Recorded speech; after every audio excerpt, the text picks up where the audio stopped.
નમસ્કાર, આપ જોઈ રહ્યા છો નેશન પ્લસ ન્યૂઝ. હું છું આપની સાથે હેતલ ભગત.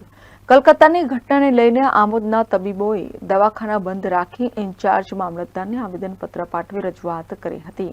કોલકાતાની મેડિકલ કોલેજમાં મહિલા જુનિયર તબીબ પર રેપ વિથ હત્યાનો દેશભરમાં વિરોધ કરવામાં આવી રહ્યો છે. ઇન્ડિયન મેડિકલ એસોસિએશન તરફથી તબીબ સેવાઓ બંધ રાખવાનું એલાન કર્યું હતું, ત્યારે આમોદના તબીબોએ દવાખાના બંધ રાખી ઇન્ડિયન મેડિકલ એસોસિએશનને ટેકો જાહેર કર્યો છે.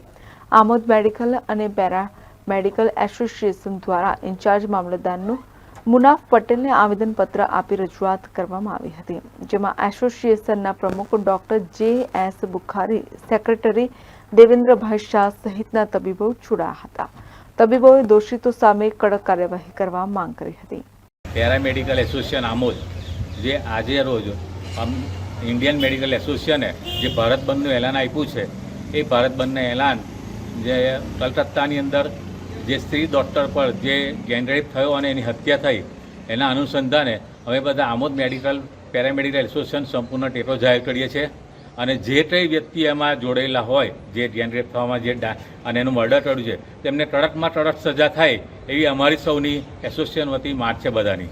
Sandeep Dikshit, Nation Plus News, Amod. સમાચારોના સતત અપડેટ મેળવવા માટે અમારી નેશન પ્લસ ન્યૂઝની યુટ્યુબ ચેનલને સબસ્ક્રાઇબ કરો, બેલ આઇકન દબાવો અને જોડાયેલા રહો ફેસબુક, ઇન્સ્ટાગ્રામ અને ટ્વિટર પર.